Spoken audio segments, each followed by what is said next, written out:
जो फोटो है वो जो पहला संविधान की कॉपी बनी थी, जिसपे बाबा साहेब अंबेडकर का सिग्नेचर है, सरदार पटेल का सिग्नेचर है, पंडित नेहरू का सिग्नेचर है, मौलाना आजाद का सिग्नेचर, उस संविधान के कॉपी में टीपू सुल्तान का फोटो है। तो रोहन गुप्ता को बता दीजिए कि बाबा साहेब अंबेडकर से बड़े ना मोदी है ना नीतीश है, महिमा मंडन मत करिए आप। संविधान में जो तस्वीरें थी तो हटाई गई, नहीं बोला, बीच में मत बोलो, हिंदू भगवान की तस्वीर हटा दी गई। बीच में मत बोलो, मत करिए आप, बीच में मत बोलो, बीच में मत बोलो। कल तक चमचागिरी राहुल गांधी का तुम ही करते थे, मैं नहीं करता। भाषा अपनी ठीक रखो। कल तक राहुल गांधी का चमचागिरी तुम ही करते थे, मैं नहीं करता। गुंडे वाली भाषा मत करो। राहुल गांधी का झोला अपनी बात पे मैं आता हूँ बीच में, मैं आता हूँ बीच में मैं आता हूँ, बीच में मैं आता हूँ। एक मिनट, ठीक है, नहीं कुछ काउंटर करना था, रंगूता ने कर दिया, एक दो लाइन का काउंटर हो सकता है। रोहन जी बात सुनिए और सभी लोग भाषाई मर्यादा रखें, प्लीज। आदिल हसन बोलिए। राकेश भाई, हाँ बोलिए। राकेश भाई, टीपू सुल्तान जो शख्सियत है, बाबा साहेब अम्बेडकर ने उस संविधान के कॉपी पे साइन किया है। और रोहन गुप्ता को बोलिए, भाजपा की अगर औकात है तो नीतीश कुमार ने भी 4 बजे छुट्टी बिहार में कर दी है, चंद्रबाबू नायडू ने भी कर दिया। औकात है, भारतीय जनता पार्टी को चैलेंज करता हूं, नरेंद्र मोदी अमित शाह को चैलेंज करता हूं। औकात है तो रमजान पर बोल दे तो नीतीश कुमार की छुट्टी को कैंसिल करा दे। भाजपा की औकात, अमित शाह की औकात, सम्राट चौधरी की औकात, नरेंद्र मोदी की बैसाखी है, नीतीश कुमार की सरकार। चंद्रबाबू नायडू, सुनिए आदिल हसन, मैं रिप्लाई लेता हूं इस पर, मैं रोहन गुप्ता से रिप्लाई लेता हूं, लेकिन एक बात सुनिए ना, थोड़ा सा सुनिए। आदिल भाई सुनिए, कम से कम शब्दों की मर्यादा। ये औकात देखने दिखाने का ये टेलीविजन पर नहीं अच्छा लगता है। आप रोजे से हैं, कम से कम इस समय तो भाषाई मर्यादा और थोड़ी सी बनाकर रखें। ये औकात देखने दिखाने की बात थोड़ी नहीं होती है। आप बिल्कुल मुद्दा उठाइए, जो आपने कहा उसका मैं काउंटर लेता हूं रोहन गुप्ता से, बिल्कुल मैं लेता हूं उसका काउंटर। राकेश भाई, चंद्रबाबू नायडू ने 4% रिजर्वेशन की बात की, उनका बेटा लोकेश ने बात की। ठीक है, रिप्लाई करिए रोहन गुप्ता, मैं लेता हूं इस पर। राकेश भाई बोलने दिए पूरा बात। हाँ बोलिए, फिर रिप्लाई लेता हूं। माइनॉरिटी का रिजर्वेशन का चंद्रबाबू नायडू साहब ने साथ दिया। हाँ। नीतीश कुमार ने छुट्टी दी रमजान में, जो तेलंगाना के चीफ मिनिस्टर की है हिम्मत भाजपा को। अब सुनिए ना, मैं रिप्लाई लेता हूं एक बात कहते हुए आदिल हसन, मैं रिप्लाई लेता हूं रोहन गुप्ता से एक बात कहते हुए। आप संविधान का जिक्र कर रहे हैं, उसी संविधान में राम दरबार की भी तस्वीर है, और उसी संविधान में राम मंदिर बन गया। उसको लेकर आपके नेताओं ने क्या क्या नहीं कहा अयोध्या को लेकर। तो छोड़ दीजिए सर, ये दिखावा मत किया करिए कि जो मुझे सूट करेगा उसका हम बहुत बखान करेंगे, जो नहीं सूट करेगा उसका बहुत बखान करेंगे। टीपू सुल्तान की बात सिर्फ इसलिए करेंगे क्योंकि उसकी इमेज एंटी हिंदू की थी, उसने मंदिरों को तोड़ा, उसने जबरन धर्मांतरण करवाया, इसलिए टीपू सुल्तान की पैरवी करेंगे क्योंकि आपको सूट करता है। राम दरबार की बात नहीं करेंगे क्योंकि वो आपको सूट नहीं करता है। राकेश भाई, मेरा कुरान कहता है लकुम दीनकुम वलिय दीन, तुम्हारा धर्म तुम्हारे लिए, मेरा धर्म मेरे लिए। हाँ। मर्यादा पुरुषोत्तम। तो किसने आपके धर्म पर सवाल उठा दिया? कोई नेता किसने आपके धर्म पर सवाल उठा दिया? किसने आपके धर्म पर सवाल उठा दिया? हमने भगवान नाम पर कोई क्वेश्चन नहीं उठाया। ये आप झूठ बोल रहे टीवी पर। मैंने भगवान नाम पर सवाल तो उठाने की बात ही नहीं कही। मैंने कहा क्या?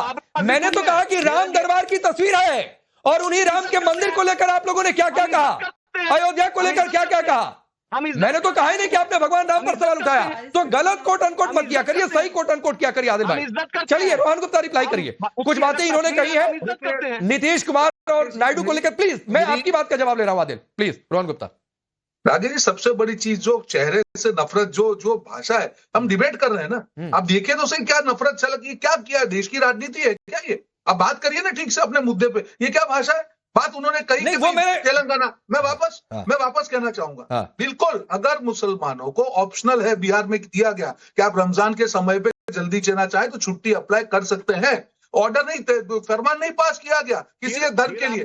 मैं ये कह रहा हूँ कि आप किसी एक धर्म के लिए करेंगे, सबके लिए करिए। तुष्टीकरण, बीच में मत बोलिए, अब आप चुप रहिए, अब सुन लीजिए, बीच में मत बोलिए। मुझे भी आपकी भाषा आती है, पर मुझे मर्यादा मालूम है। आप बीच में मत बोलिए प्लीज, सुन लीजिए। आदिल भाई सुन लीजिए, फिर आपके पास आ जाऊंगा। आदिल भाई सुन लीजिए, तुष्टीकरण करेंगे, रोहन गुप्ता को सुन लीजिए। आप जब तुष्टीकरण करेंगे तो उसका जवाब होगा। सब 140 करोड़ भारतीय है, एक धर्म के लिए करते हैं, दूसरे धर्म के लिए, कोई किसी को आपत्ति नहीं है। आप रमजान करिए, आप जाते हैं हज पे तो मिलती है, आज भी सब्सिडी मिलती है, कभी हमने विरोध किया? ठीक है, होना चाहिए, उसमें कोई प्रॉब्लम नहीं है। पर इसका मतलब ये नहीं है कि जब हिंदुओं की बात हो तब उल्टी बात करें। आप ये इतिहास को नकार नहीं सकते कि बाबर आक्रांता था, इतिहास को नकार नहीं सकते कि किस प्रकार से ये आक्रांताओं ने देश के ऊपर अत्याचार किया। चुप बैठे हैं देश की जनता, इसका मतलब ये मत समझिए कि हकीकत बदल जाएगी। इतिहास को आप भविष्य की बात करिए, और आप जब भी तुष्टीकरण की बात करेंगे उसका काउंटर आपको मिलेगा। कांग्रेस जब भी तुष्टिकरण की बात करेगी उसका करारा जवाब हृदय मिलेगा। परिवर्तन हो गया सारा आपका। देश की जनता की बात करिए आप। आज देश की योजनाएं हैं। राकेश जी, मैं सिंपल सवाल पूछना चाहूंगा।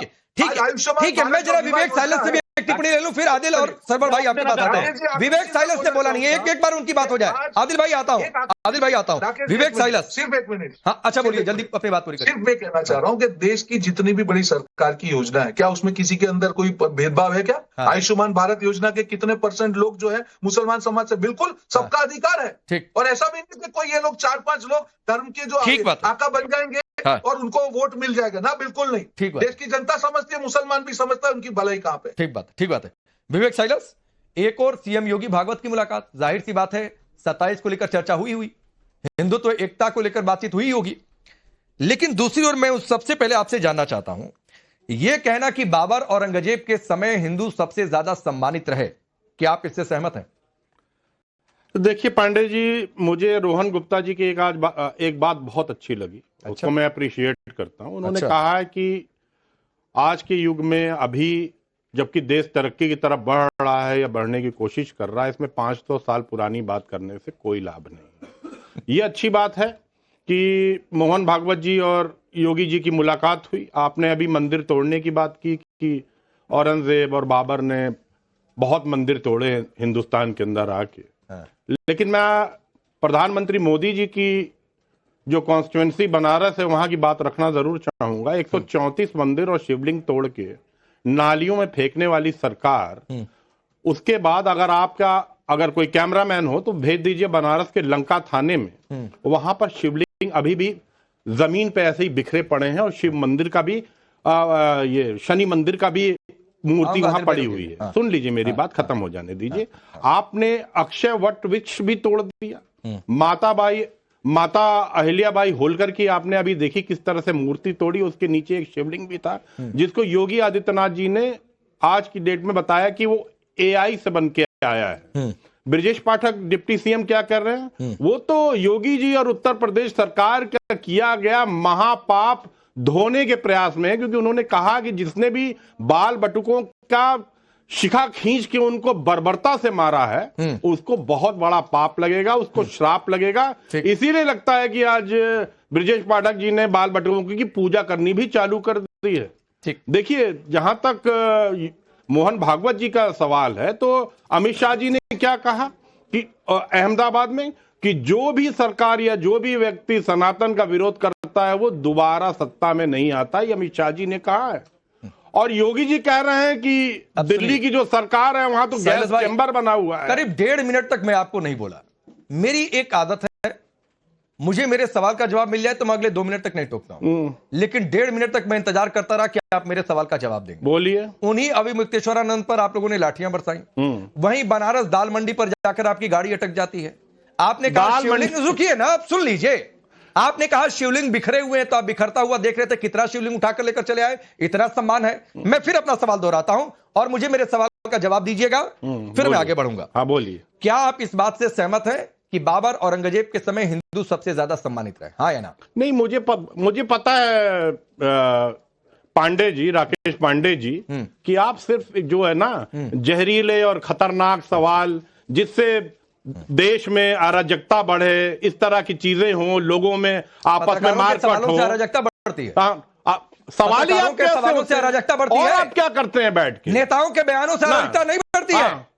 नेताओं के बयानों से अराजकता नहीं बढ़ती है इस देश में। दूसरा काम हो सवाल आपको तो पूछने तो अराजकता बढ़ जाएगी। दूसरा काम हो तो आप बता दीजिए ना। एक नेता उठकर आकर कह दे कि बाबर औरंगजेब के समय हिंदू सबसे ज्यादा सम्मानित, क्या ये जख्मों पर नमक छिड़कने जैसा नहीं है कि जिस औरंगजेब ने आदेश दिया, जिसके दरबार में लिखा गया कि तोड़ दो काशी का मंदिर, बाबर इस पर सवाल पूछने की नेता ने क्यों ऐसा कहा? और अब बतौर राजनीतिक पार्टी यूपी में सत्ताधीश बनने का सपना देखते समय क्या यूपी की जनता को यह जानने का हक नहीं है कि समाजवादी पार्टी जो दावा कर रही कि 27 में सत्ता में आएंगे, क्या इस विचार से सहमत है या नहीं है? अभी आप बताइए, मैं इसके आगे नहीं बढ़ूंगा।